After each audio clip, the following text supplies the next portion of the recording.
Hello, everyone. My name is Jaleesa Giles, and I am the Democracy for All Civic Engagement Director. Thank you so much for joining us to watch the docuseries that we worked so hard on. Today, we have representatives from the organizations that we highlighted in our Through Our Eyes docuseries. It was important for us to highlight these organizations during this time because they were the ones that were on the ground helping and doing the hard work whenever the city just did not come through. And so I would really want to give them a chance to introduce themselves and to talk a little bit more about their organization so you know who it is that you're going to be seeing, and then we'll get started.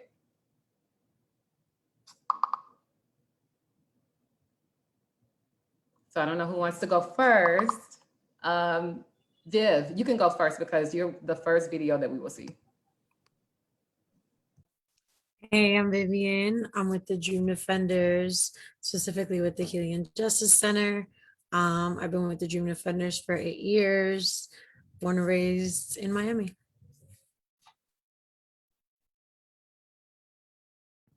So the second video that we will see will highlight help in Florida communities. They are not on with us right now, but hopefully they're on with us at the end so that we can have some panel discussions and questions. But moving forward, we have the Florida Action Network movement, and we have Madi here.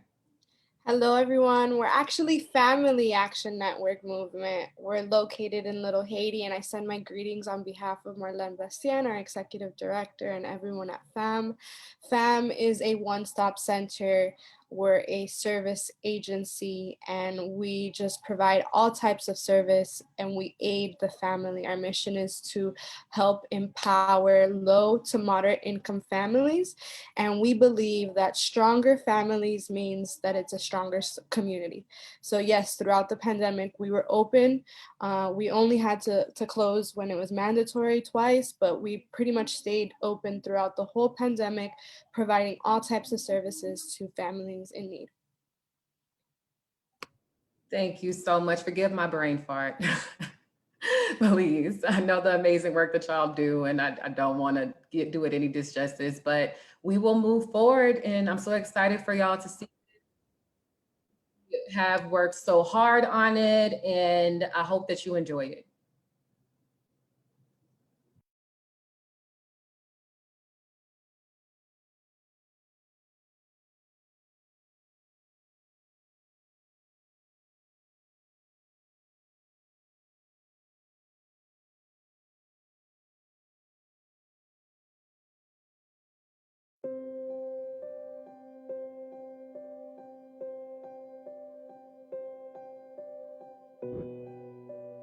Democracy for All Florida is a nonpartisan program of Florida conservation voters. Our mission is to educate, empower, and uplift the voices of BIPOC communities through community organizing and civic engagement. As you know, these communities are the most vulnerable during world crises but are often silenced and ignored. While this is true, we are also the most resilient.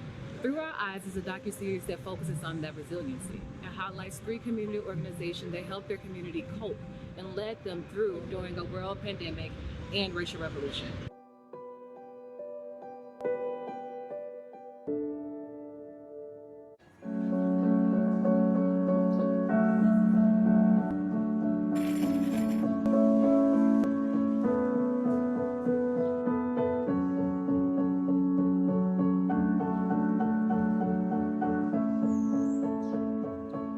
We've been serving this population since the start of the pandemic. So far, we've served over 5,000 people.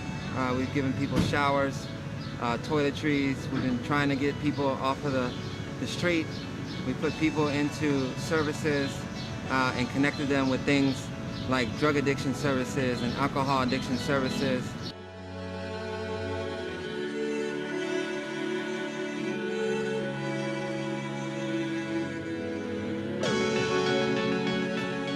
We have handed out over 700 tents for individuals and just provided a site where individuals could come and feel like they were human, basically.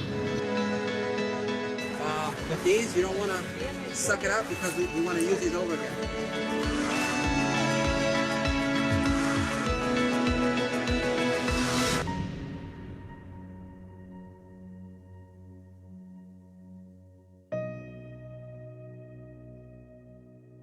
So far, we've tested about, I guess, almost 100 individuals. Maybe like 5 or 6 were positive, and then we've also been sending people via ambulance to the hospital who are very, very sick. We are testing right now using the blood test, which is the antibody test, which shows that if you've ever had an infection before. And you would think during a pandemic, because this is the most vulnerable population, we are the epicenter of the virus, that, you know, widespread testing would be going on, but that's not the case, specifically in Florida. About a month ago, I got involved with the Dream Defenders, and I've been helping them collect supply, men's clothing, hygiene products, and food. I've been helping them do COVID testing for this population.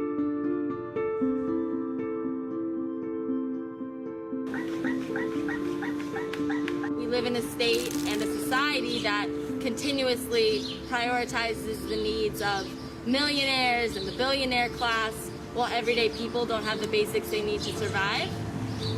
And so we're fighting for our communities to have basic things, for everybody to have access to shelter, food, clean water, a good education, a good job. All too often our communities are criminalized and put in cages, and the only resources we get from our government are police and prison. We are in Overtown, where we're seeing the worst of the crisis, the people who are like most ignored in society, people living on the streets. And so Dream Defenders has come together to basically just make sure people have the basics that we feel like everybody deserves.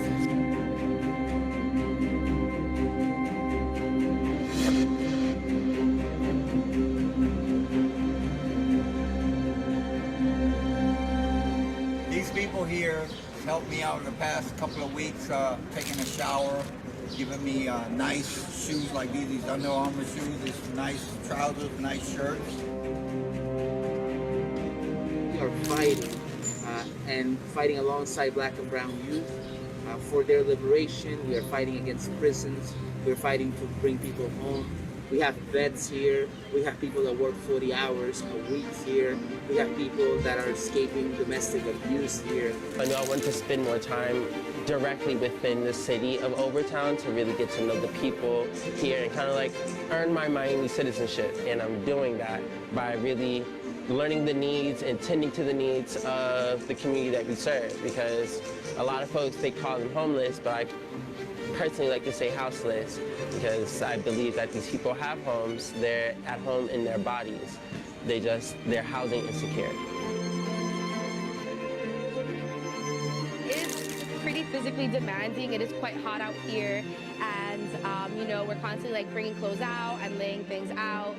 Sometimes we also take walks around the neighborhood to be able to provide people that don't know about the shower site, or maybe don't have the access to coming here with food or with water. These people that work in the shop, they've been out here in the streets, but they don't forget where they came from.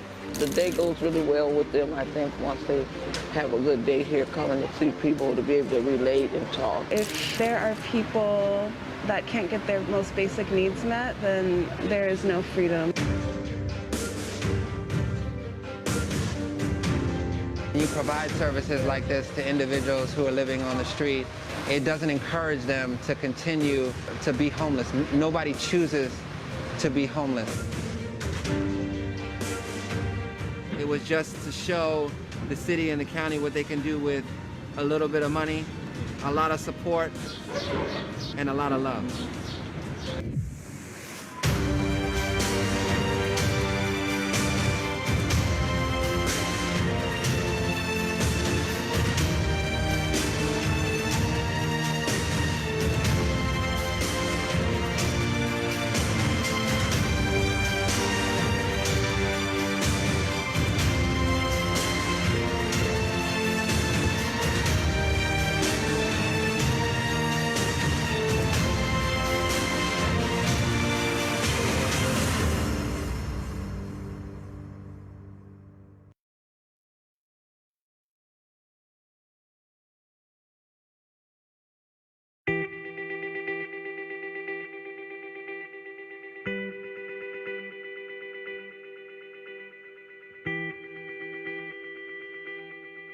What happened when the pandemic started? What happened with your community? What did you see? I saw needs for food, people calling other churches and churches calling us.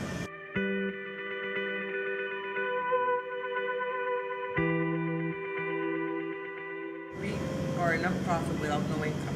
She started contacting people, I started contacting people. We went through a friend of mine. Today she's running for mayor of the city. So she told me, I'm gonna get you a warehouse. So she got us this warehouse for a friend of hers. They pay the electric, they pay the water, they pay everything, the trash, insurance, the whole thing.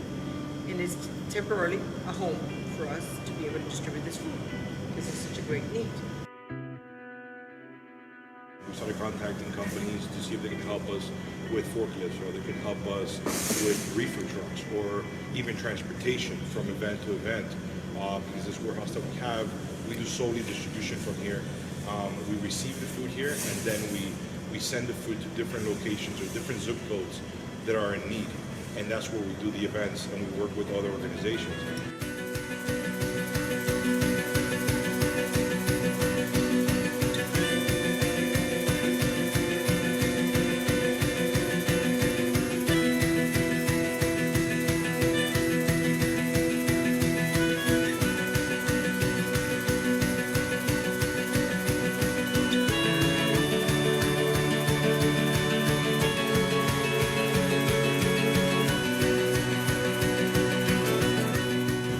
Farm helps us.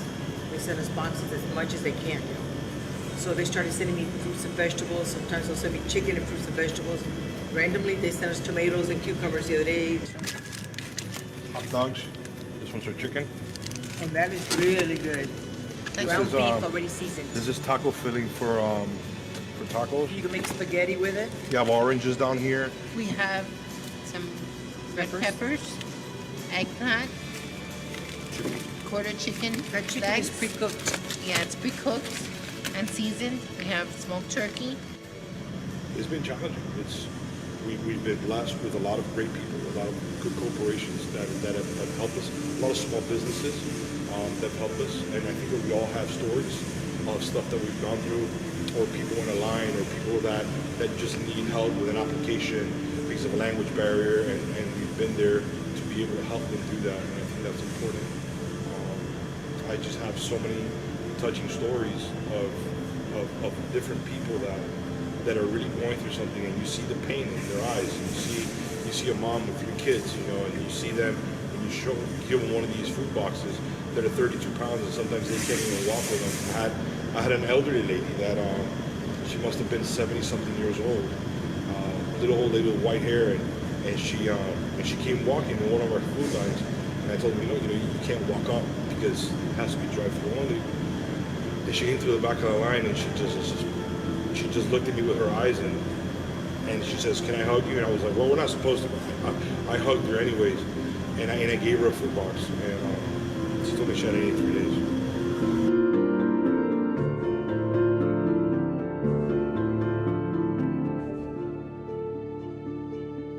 Stories like that make what we do, worthwhile.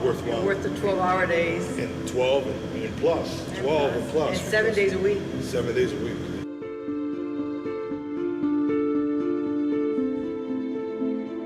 What services do you think should have been helpful at the I time? think the unemployment application should be fixed right away. It took months for it to be updated. In an emergency situation like this, our country could put a rocket up there on the moon and have the men up there living and walking on the moon, and we can't fix an unemployment software. People, they get their money. I'll give you an example. We provide a lot of food to the employees of the Goodwill. Goodwill industry is very big. They have 1,800 employees. They have seamstress. They make $8.65 an hour. The manager that oversees the seamstress makes $9 an hour. Who could live in Miami-Dade with $360 a week?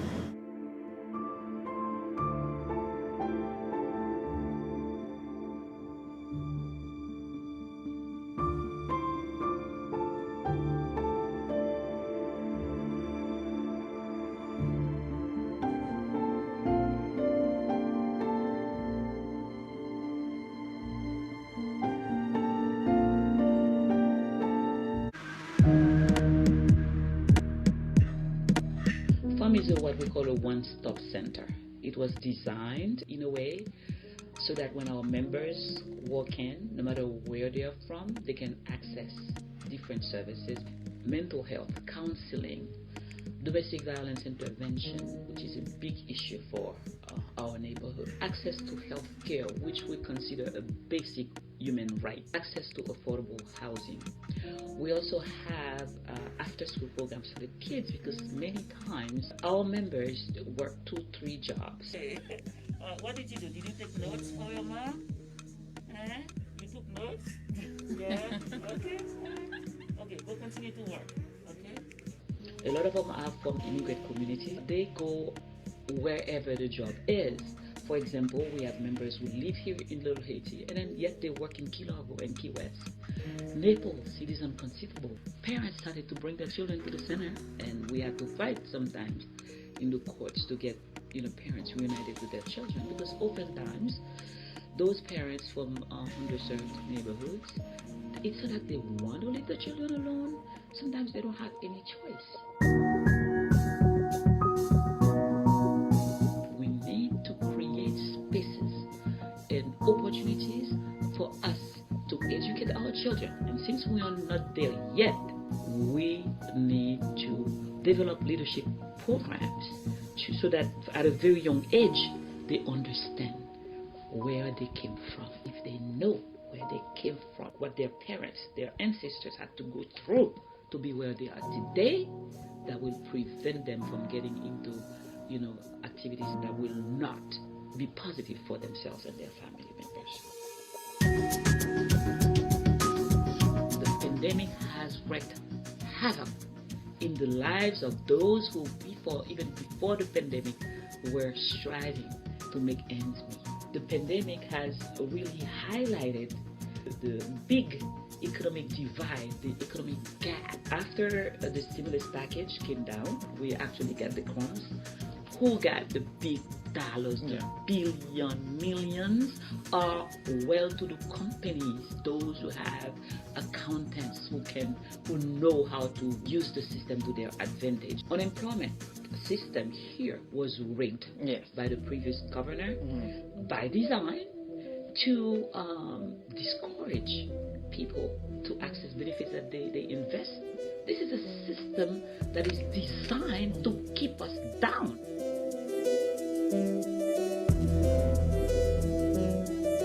Because the black and brown community suffered more losses in human lives than any other group, and that is why you see such a lack of interest from the top to address it, because the people who are dying are people who look like us. So now, in the midst of that, now they have to think about eviction, being expelled from spaces. Where are they gonna go?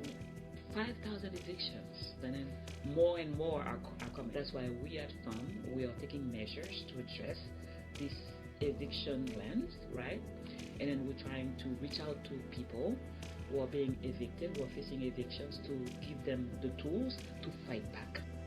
We also organize our members to fight locally, statewide, and nationally. We need volunteers for that. We bring members to DC to meet with lawmakers. We advocate for policy change, policies that have a negative impact on our lives.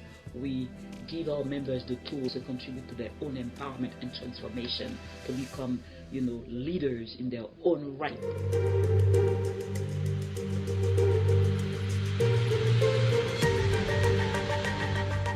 The vivid death of George Floyd on national media really brings forth some of the ills of this society. The high level of racism and xenophobia. If we don't stand up, no one will.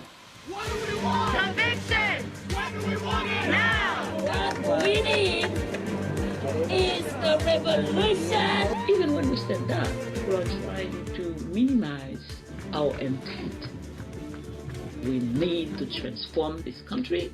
We need to build a country where every life is important, every voice is important. I will never give that up. Our spirits, our ancestors are with us.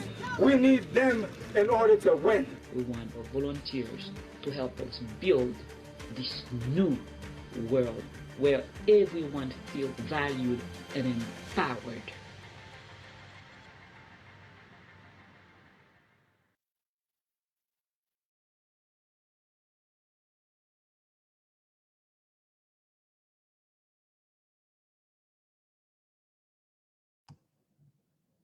Every time I hear Marlene speak, it just gives me chills. Like, I just have to like kind of let that sit in for a little bit. But are there any thoughts about it? I would love to hear what you think. We tried our hardest to highlight the work that your organizations were doing and how amazing it was during this time. And I just want to give you the time to speak about if you have any thoughts.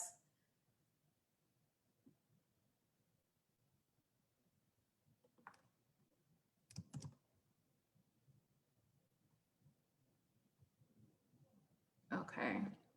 So I don't think we have anything from Zoom. Not sure if we have anything from Facebook. So we will go with our panel question. So um, with this whole docuseries that we did, of course, it was very weird to do it during a time where everything was, we were at the height of everything. And I wanted to highlight the organizations that were on the ground doing the work, because we didn't have the assistance that we needed, and it was so much going on. And I guess to Mari and to Viv, my question is, what were the biggest challenges of the work during this time for you and your organization?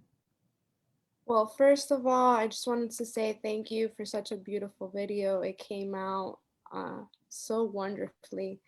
To be able to have someone that really cares enough to share the stories of organizations like FAM, like Dream Defenders, it means a lot, you know, because a lot of the times we're not focused on being out there, on promoting the work that we do. We just genuinely do it for the people, and we need other supporters that will say, look, these are the people that are actually on the ground. These are the people that are directly impacting the community.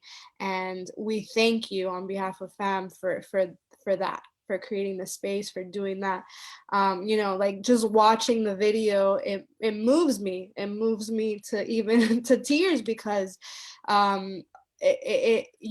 people really don't understand the need of the community until they're there, until they see, until they're in the ground, until they realize, oh wait, there's a lot going on in my city.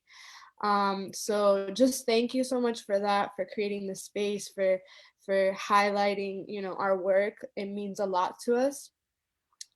This pandemic, you know, we just understood and found that we could not afford to close our doors. We didn't have the luxury like other companies to quarantine or to work from home, or, you know, to do those things, because we understood the role that we play in the community. And we had people even throughout COVID lining up outside of our doors as early as of 5 a.m., 6 a.m., 7 a.m.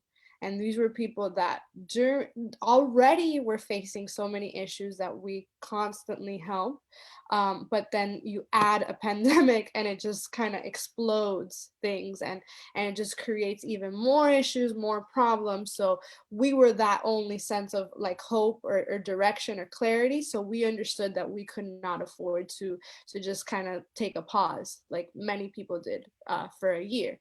So we had to, in a matter of months, weeks, readjust the way we were going to do things and how we were going to service people, and shift like certain focuses. Okay, now we're going to dedicate on this, on these topics, on these issues. And I think also what the pandemic demonstrated was that, you know, there is an economic divide. If people are thinking that this is not an issue, like this is actually an issue, especially in a city like Miami, which you would be surprised that these are things still going on. And then the technical divide, you know, that there was so much like Marlene mentioned in the video, this pandemic highlighted, it heightened so many issues that were already going on in the community. And it just kind of, if anything, brought a magnifying glass to it. And we could really see, oh, there is a technical divide. Oh, there is a lot of racial disparities. There are programs that are looking to benefit a specific class of people, a specific group, where the ones that are actually in need aren't the ones that are getting the funding. They're not the ones getting the services. And then, so having to fight all these different factors, external, internal, and then say, okay, we're gonna continue to move forward. We're gonna continue to empower families, and we're gonna continue to fight for the issues that matter. Yeah, I mean, when I was there and I spoke with Marlene, it was crazy how much of a wraparound service they all do with such little staff, with such little funding. You do more than what the city does for us. And that's why I thought it was important to highlight it. And I'm just always in awe every single time I speak with her or I'm around the work that y'all do, because it's amazing. It is sincerely just really amazing. So thank you for the work that you are doing, and please continue to do it. And I want to give Viv a chance because, again, this is another organization who had a small budget and didn't have a lot of, really depended upon volunteers, from my understanding, to do the work that they were doing. So Viv, can you please speak on like one of the biggest challenges that you had? Was it just COVID, or was it honestly everything? Yeah, I feel like it was a little bit of everything. I think honestly, the hardest thing we had to face was really going up against the city. Our main focus specifically when we were working at the shower site, because pandemic happened, because that wasn't something that wasn't a space we thought we were going to work in. That wasn't a population we thought we were going to work with. But like Dr. Armin mentioned in the video, it was one of our like for Miami, that was one of the most vulnerable populations. So we were like, okay, it makes the most sense. If these are the people interacting with most people that are out walking around or on the street anywhere, like they're going to have COVID, we need to be supporting them. But definitely the hardest thing we had to face is going against the city, going against the homeless trust, and really, I guess, being like the spokespeople with houseless people and being like, they need housing. You're saying to shelter in place, and they don't have shelter.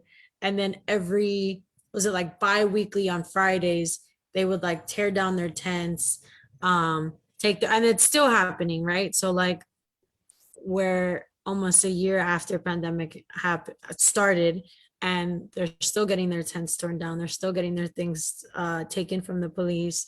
And we're not even in such a relationship as we were last year working with houseless population now, but we're still in relationship with some people to keep in contact with them for other programs that are doing work with them. So it's like, we still hear about the thing. We're like, how is this not changed? Like you said, like, I'm so glad Mari mentioned, like, or you mentioned the work that Mari's doing with FAM and with Marlene. It's just like, we literally have like not even a quarter of their budget, and we were able to make it happen. We served 6,000 houseless people in Florida in particular last year, because of what our regulations are to feed people, it being illegal, to house people being illegal, legal, not illegal. In comparison to other states, more and more houseless people were coming from across the country to South Florida. So we got even a wave, aside of the houseless people we already had before, we then got a wave of people coming in, and the city was like, la, la, la, la, la, like, this isn't an issue. I'm like, it is. Like, we're like, this is a crisis. So I think that was the hardest thing. I think any of the work that we're doing is just always butting heads with what we think makes sense and is of value to people is always going to be, it seems like it's always the opposite of what the city thinks makes sense. Yeah, and I mean, just even keeping in mind that we are in a whole pandemic. So now you have organizations full of people that are actual people, breathing human beings, going out and having to do the service that the city is not doing and putting themselves in harm's way in order to do it. You have Helping Florida, for example, that was going door to door, and doing drop-offs of food for people. Mhm. You know, it's crazy to think about that during such a terrible time where so many people was dying, that you had people that had to just step up and put their own lives in harm's way in order to do that. And that's not even talking about like the movement for Black lives and how we needed to go out and protest, and we needed to get out there and use our voice. So now we're not only are we dying on the streets from the police killing us, but now we're dying because of COVID. Like, it's absolutely insane. And I'm so happy that we got it documented so we can look back, because I hope that when y'all look at it, you think to yourself like, wow, we really did all this during a pandemic. Because Viv, you're being so modest. Like, y'all did a lot more stuff that wasn't mentioned in the docuseries, but you did such amazing work, and you're still doing amazing work. Both of you are. I guess my next question is, now that we have the vaccine that's out and we are all working with populations that don't really trust the system, and we're not really trusting the vaccine. So how has your work changed in that? Like, are y'all pushing for it, or are y'all not pushing for it? How has it changed with the outcome of the vaccine? I think with everything, there's a sense of education awareness that we have to do. Like you said, there's people that just don't trust, the government. So it's a whole bunch of education that we have to now focus on. And as far as FAM, now through the vaccine, we are looking forward to holding in-person meetings again. Because we saw that the community needed that. So in addition to having services, wraparound services, a center where the families can come and meet their needs. So we provide education, access to healthcare, which we know is a basic human right. We also have a very strong advocacy component, and we gather the community, we organize the community around issues of importance. Because what the reality is that when these families are having 2-3 jobs, struggling to make ends meet, they just physically, mentally cannot pay attention to other issues like systemic racism, gentrification, which in Miami is a huge issue, immigration. Like, right now they're trying to just make ends meet, right? So when you empower these families and you tell them now, okay, now we're going to organize around these issues to better your family, to strengthen your family, and you can speak for yourself more than I can. You have the ability to share your story. So that's what we focus on also. We want to give you the services, and that's why we call the people that we serve our members, because you are a member in this community. You are a part of this fight. You are a part of this issue as much as I am. So we are looking now forward, because of everything that's changing through the vaccine, that we will be eventually meeting in person again. We saw that the community needed that. We create these bi-weekly meetings with the community to be able to just create a safe space where they can come and share their stories, where they can come and strengthen their leadership skills, so that they can know that you matter, your voice matters, and you have the tool, you have the ability with your story to change your community, to change your neighborhood, to change your society. So I think that's what we're moving towards now, to finally get to that place, because the community needed it, the community wanted it. It wasn't the same to do things through Zoom and through like tech. Like, they needed that moment to be able to come together. And then also, as I mentioned before, sometimes people can't afford to do a Zoom meeting in the community because they don't even have a computer. They don't know how to use a computer. So we're thankful that things are kind of progressing when it comes to COVID, and things are changing, because we do see the need for people to gather together as a community. Bev, do you have anything to say about that?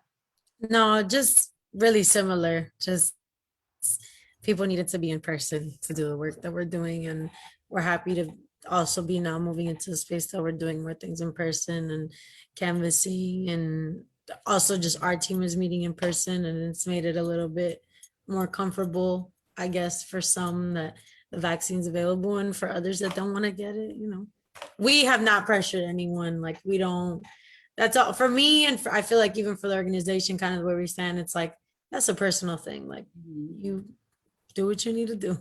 Just like when we were out doing what we needed to do last year, do what you need to do this year. Like, if you've lived this long, you can't negate 500,000 people have died. So if that's, the risk you're trying to take, or the not risk, if you don't see it as a risk, then yeah. Yeah, I mean, with this is I am so heartbroken that this has happened. But the reason why I asked that question is because that now, as we move forward in HB1, the RICO bill has passed. I also want to ask, like, how is that affecting the work that you are doing? And is there any push? I know there's a lot of people, I think the ACLU is trying to get it overturned as well, but how is the mobilization around that right now? So that bill was a complete shock. Like, where did that come from? Why? How in the state of Florida is this happening? But I think Family Action Network movement at one of our core values is that we organize and we mobilize our people, and we will not stop. And if we have to reinvent the wheel, we will do it. But we will not be silenced when it comes to issues of importance. And we're telling our members, our community, like, no, we have to continue to speak out. We need to continue to come together. We all need to just be in this, and we won't stop organizing people. I think that's what has allowed Family Action Network movement to be so successful. This year, we're celebrating 30 years as an organization. So at the core level, like, we've always organized our community, and we will continue to do it. And I think, recently we had a demonstration in action where we gathered around the issue of TPS, temporary protective status for Haiti, and everything that's going on in Haiti right now. And we were successful in seeing this come to pass. We could have easily taken the backseat and said, oh, well, we're not going to do this because, we're not allowed. Or no, we were going to find another way to do it, and we're going to do it. And we organized, and thankfully, this happened, where now more than 100,000 Haitian nationals will now benefit from TPS. So we will continue to do stuff like this. We will continue to when you do what's right, you win. So you shouldn't feel bad for standing up for what's right. And that's kind of like what we've been telling people. Don't feel bad to raise your voice, to raise the attention on what is right.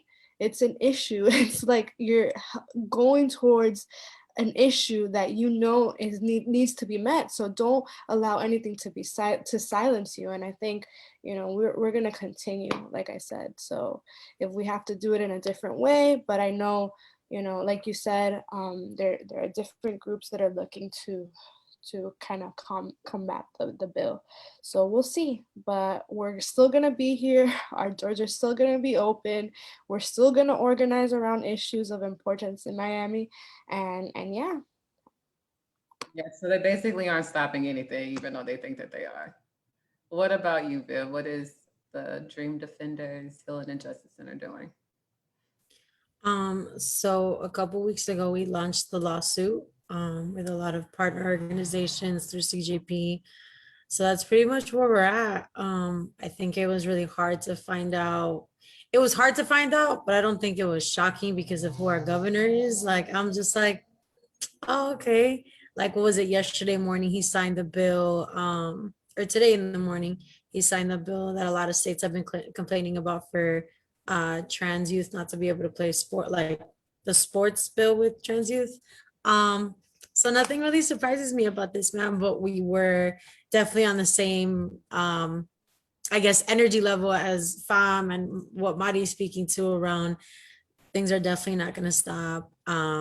Just in these last couple of weeks, we've seen just how Miami has come out for the Haitian community, how people have come out for the Palestinian community, have people have come out for the Colombian community. So I think people, to what Mari's saying, like our organizations almost like have this agenda of what's like important to us, but also the people and like culturally just also have things that are important to them. And they a lot of these like people that are not associated to an organization or not like organizers or not in movement probably don't even know that this bill became a law. So people are going to continue to protest and continue to do actions and continue to say their piece, so to speak, because things are important. Things are important to individuals, to groups of people, and that's kind of where Dream Defenders is at as well. We've made sure that we've supported everything that's gone out about Colombia, about Palestine, make sure that people are still speaking on it because it's in direct relation to where our money goes here in the United States. And we'll see what happens with this lawsuit. CJP, Community Justice Project, is leading on the lawsuit for us, and it's like us, Black Collective. It's a bunch of organizations that threw down for the lawsuits. So we'll see. That's where we're at now, though, with the bill. Oh, I hope it gets overturned because this Right. is ridiculous. So one of my last questions is, I guess you just kind of talked about it, but I really want to know a little more detail, especially for you, Viv. I know that y'all have been doing Stop the Bleed workshops. So what else have y'all been doing so far, and how can people get involved? Yeah, so there's almost like branches of healing and justice is kind of how we're seeing it. So the health component is Dade County Street Response. That's with Armin. That's with the Stop the Bleeds. Soon enough, he's going to be launching the free clinic. So there's going to be a clinic on 54th and 7th next to the Burger King, where people are going to be able to come in, have an appointment with doctors, see what they need, get prescriptions, just do a regular kind of checkup with medical professionals, which is really exciting, for free. And in that space, one of our other partners is Black Men Build. Black Men Build has been hosting men's circles the second and fourth Tuesday of every month in a building that's next to them at the Roots office. So that's 5525 Northwest 7th Avenue. So it's also on 55th and 7th. So the men's circles is something that we've like partnered with them. We're bringing counselors into that space. Soon we're going to be launching our women's circles. Another component, and actually something really exciting that happened today with one of our partners in the Healing and Justice Center, is with Beyond the Bars. That's like our legal branch of the Healing and Justice Center. They've been working the last year, honestly, with all components that have to do with people who are incarcerated in jail, and we're waiting for trial when it came to being in communication with the families, when it came to making sure that people could get their stimulus checks, because there was a lot of back and forth with that last year. And they've been working on a lot on people's cases as like dates approach. And today was actually one of the dates of one of our guys who are people, Maya and Catherine, the people who lead Beyond the Bars, kind of were working up to for the last couple months with the family. And he was facing second-degree murder. And thankfully he was released because of the support that a bunch of us like came on the call. And it was a proof of support to the judge. We're like, yo, we're all here. Showing up like that, I think is a super powerful way to also just prove that like communities keep each other safe. And then the other component is kind of like the education, art healing. Right now we're launching our summer academy. It's going to be hosted at Roots. It's going to be with middle school and high schoolers. And we're going to be doing all components from healing to financial literacy to teaching the youth life skills, like Stop the Bleed, right? And yeah, we're partnering with so many people and kind of just trying to grow the efforts of the Healing and Justice Center, because we know that we can't do it alone.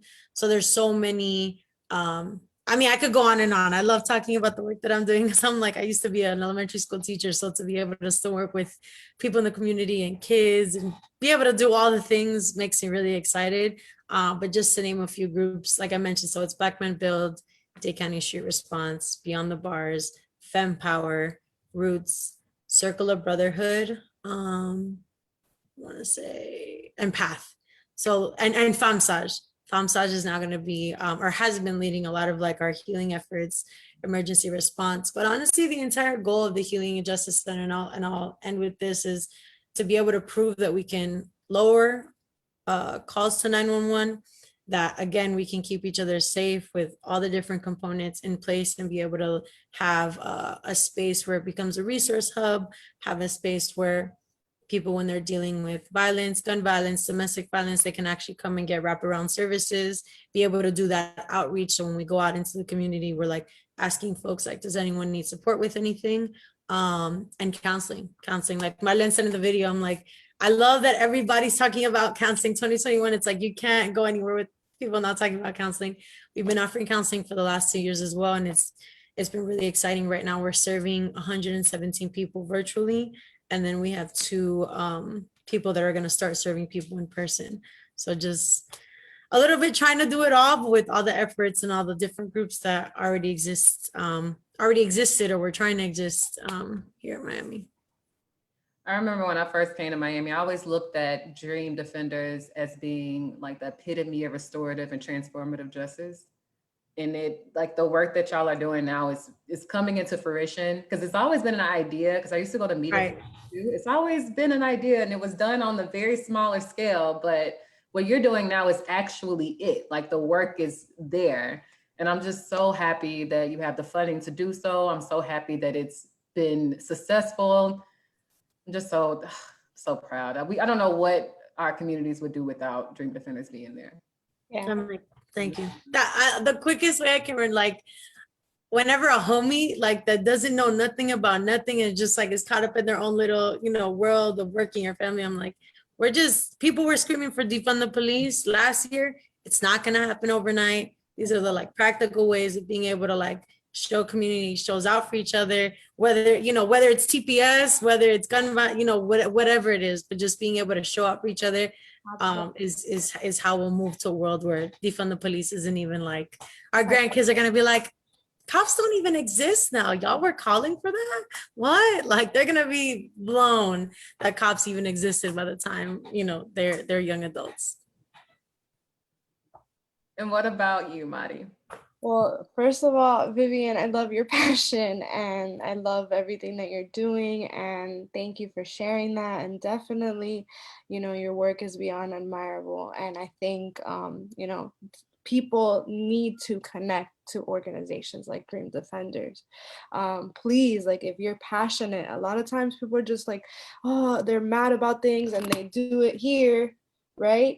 But no, show that passion on the streets, in person, organizing the people around you, talking about these issues. We need to have more conversations like these so we can do something about it, right? And it's going to happen. It's not going to happen, like she said, overnight, but it will happen as long as we're united, we're together.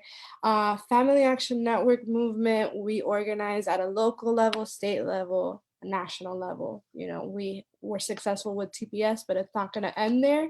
Our dream, our goal is a pathway to citizenship for all 11 billion, people that are undocumented here in the United States. DACA, TPS, farm workers, they deserve a pathway to citizenship. Statistics show that they benefit our community, our society. They are embedded, they're part of the framework of what makes us us, right? What makes the United States us. So we're going to continue to advocate for that. If you're passionate about immigration rights, we invite you to be a part of the team.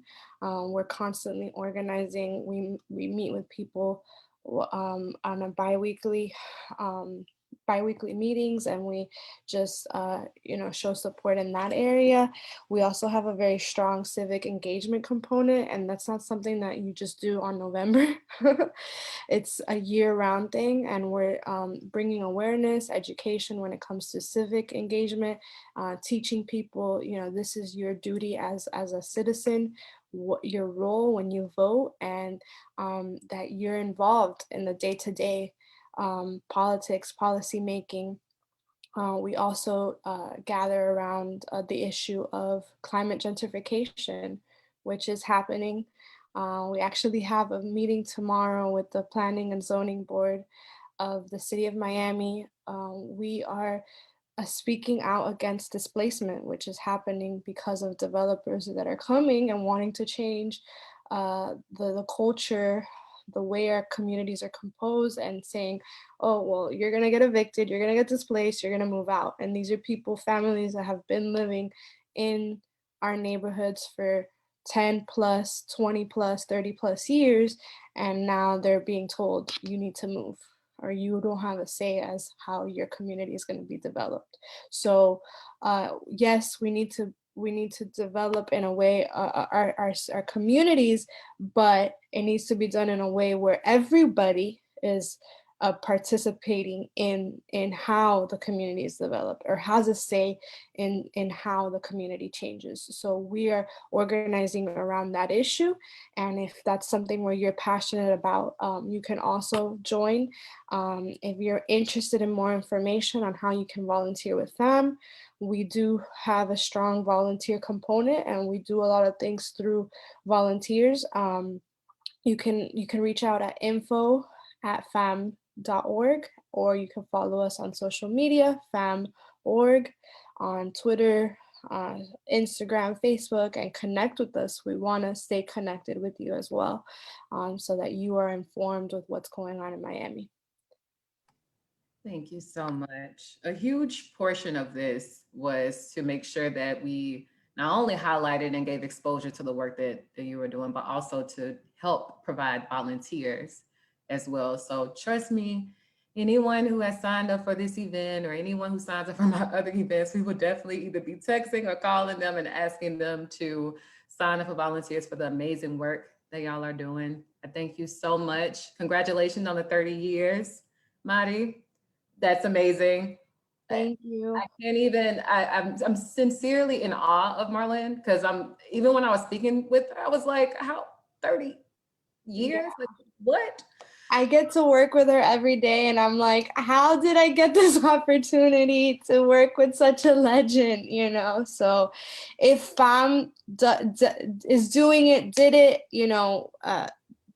everyone else has the opportunity to do that as well. It's just, we need to keep on keeping on, right? And not give up, regardless of the hurdles, regardless of the things that are not done right, or like Vivian was saying, we're constantly fighting against the city and policies, but don't stop. Don't let that stop you, don't let that discourage you. So continue to do what you're doing for your community. And if you're not doing anything for your community, this is an invitation, a call to action. Step out of your day-to-day, step out of we all have problems, we all have things, we all have issues, right? But if you kind of step out of that and you put yourself in the shoes of someone else, you can really understand and say, wow, I'm not just a regular person in my city. Like, I can actually be a part of something and do something, and you'll see it. You'll see the change when you do something daily or little by little. So yeah, that's an encouragement to everyone out there to continue. Yes, and please reach out to us if you want to get in contact with them. We will give you the information. Also, if you want to share the docuseries with any of your staff or your members or anyone, it'll be on YouTube, and I'll share it with y'all after this as well. But anyone can go on our YouTube and view it. But thank you so much for being a part of this. Thank you so much for speaking with me and allowing me to highlight the work that y'all are doing. And I'm sure we'll be in touch soon. Everybody go and volunteer with these organizations, please. But all right, good night.